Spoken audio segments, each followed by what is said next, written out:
Bienvenidos a Reflexiones con Pablo Mendizábal. Comencemos. ¿La voz del pueblo es la voz de Dios? Constantemente utilizan esta frase políticos y sindicalistas, haciendo referencia a que las exigencias de las personas que integran un determinado lugar, región, espacio geográfico, sector o gremio tienen la razón respecto a lo que piden. Hoy, en Reflexiones, analizaremos la pertinencia de esta expresión. Originalmente fue expuesta en latín, Vox Populi, Vox Dei, por Alcuino de York, teólogo inglés, alrededor del año 798, inserta en una carta dirigida a Carlomagno. Él utilizó la frase negando que las peticiones del pueblo tuvieran sustento razonable y mucho menos justo.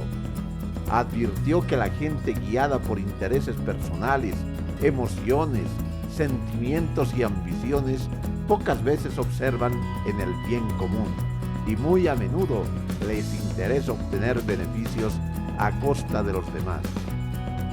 De ahí que no deben escucharse a quienes dicen: la voz del pueblo es la voz de Dios, porque la multitud siempre está muy cerca de la locura, considerando que la sociedad es guiada por intereses sectoriales y muchas veces por intereses ajenos. Esta cita refleja una preocupación clásica.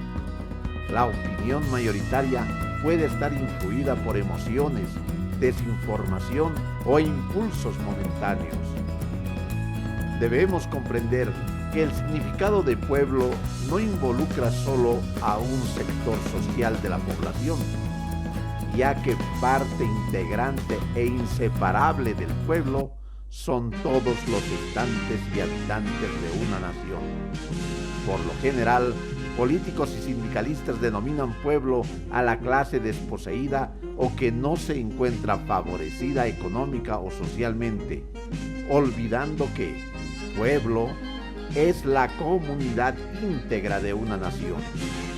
A lo largo de la historia existen numerosos ejemplos que muestran que la voluntad popular ha sido tanto una fuerza de progreso como una fuente de graves errores. Por ejemplo, la lucha por la abolición de la esclavitud, la expansión del sufragio universal, movilizaciones populares que permitieron la caída de regímenes autoritarios, la lucha por la democracia. En todos estos casos, la presión ciudadana fue un motor para ampliar derechos y fortalecer instituciones. Pero también debemos recordar que en estas luchas históricas participaron intelectuales, empresarios, obreros, mujeres y hombres. Es decir, las conquistas sociales no es producto de un solo sector social, sino de su conglomerado. La historia también muestra que pueblos llevados por la locura, la insensatez, la falta de análisis, reflexión, ejecutaron decisiones profundamente injustas, como ser la crucifixión de Cristo, en el que el pueblo eligió a Barrabás para ser perdonado y decidió a que Jesucristo sea ejecutado. En la antigua Atenas, un jurado popular condenó a muerte a Sócrates, siendo este uno de los filósofos más brillantes que hayan existido. En distintos momentos históricos, amplios sectores de la población apoyaron persecuciones religiosas, étnicas o políticas y ejecutaron graves crímenes. Claro ejemplo fueron los apedreamientos y linchamientos a cristianos, a hombres y mujeres acusados injustamente. En muchos lugares del mundo y a lo largo de todas las etapas de la humanidad, Otro hecho histórico que podemos comentar brevemente es lo sucedido en la Revolución Francesa, donde un grupo de intelectuales unidos al pueblo de Francia, quienes buscaron el estado de la virtud, donde se expuso el lema de igualdad, fraternidad, lealtad, fue corrompido por toda esa sociedad que condujo a la guillotina a todos y entre todos. Nacieron acusaciones viles, canallas. Por otra parte, el ascenso de Adolfo Hitler estuvo acompañado por un importante respaldo popular y electoral antes de consolidar una dictadura. Diversos gobiernos autoritarios del siglo XX llegaron al poder mediante mecanismos legales y con apoyo significativo de la población. Estos ejemplos muestran que la mayoría no garantiza la verdad ni la justicia a plenitud.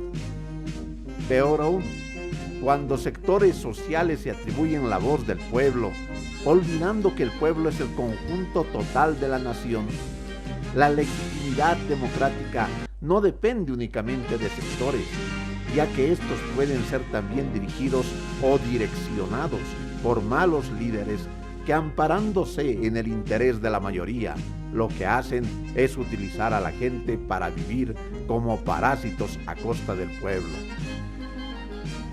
Autores como Alexis Henry Charles de Clérel, vizconde de Tocqueville, fue un pensador jurista, político e historiador francés, precursor de la sociología clásica y uno de los más importantes ideólogos del liberalismo conservador.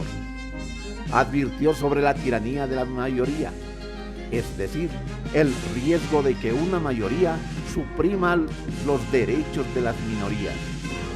Por su parte, John Stuart Mill fue filósofo, político y economista británico.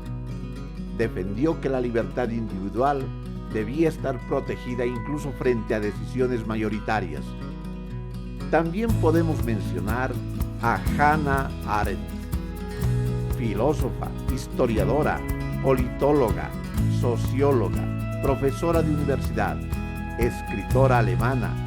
Analizó cómo las masas pueden ser manipuladas mediante propaganda y miedo.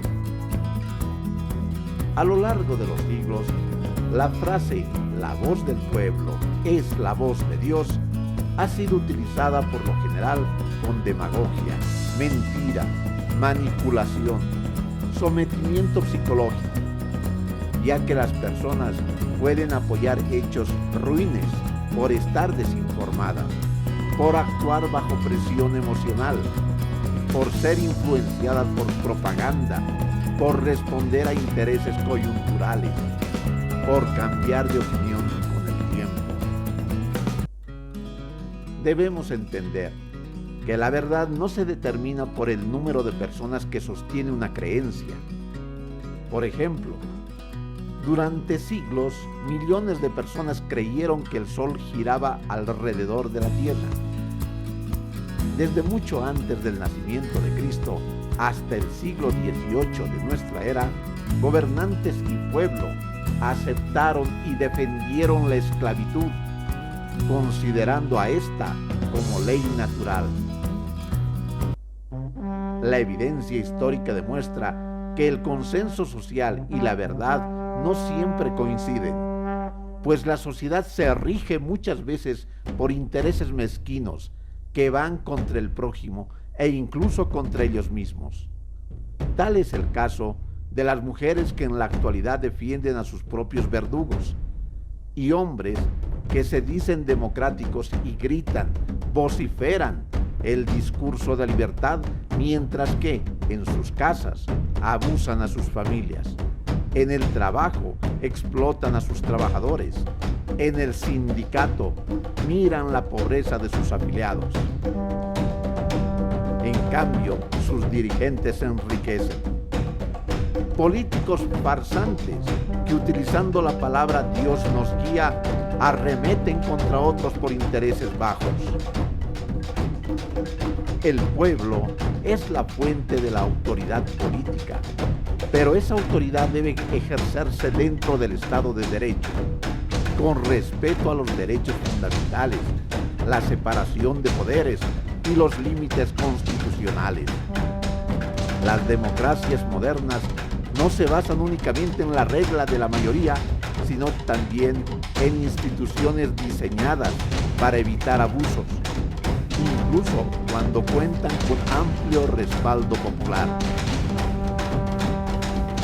Para comprender y avanzar de mejor manera en la construcción del bienestar social, es necesario que el Estado promueva y aplique educación formativa integral respecto a la ley, a los valores, a la paz, a la ética, dirigida a padres de familia, maestros, profesionales, obreros, campesinos. Reflexionando, la voz del pueblo otorga legitimidad democrática al ejercicio del poder, pero no constituye por sí misma criterio de verdad, justicia o moralidad.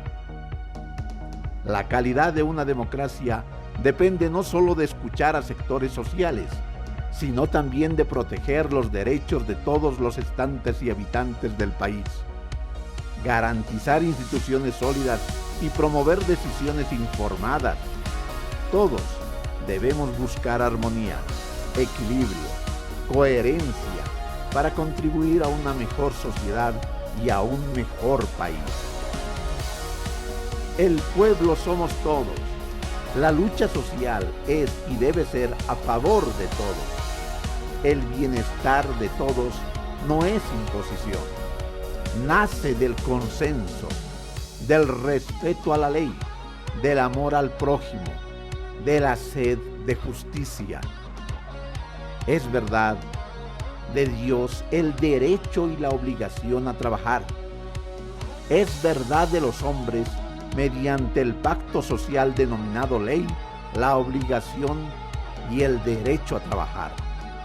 Quien con sus actos y disposiciones prohíba, impida, fomente o promocione lo contrario, argumentando que es por defender los intereses del pueblo, simplemente está realizando demagogia y va contra la ley de Dios y de los hombres. Así la vida, la integridad, la paz, el bienestar es mandato divino y compromiso social de los estados. Esta concepción debe estar ligada de manera inseparable a la ley, el bien común de todos y de todas, la paz y el respeto real y sincero. Envíanos tu comentario para enriquecer nuestras reflexiones. No olviden suscribirse y darnos like. Hasta pronto.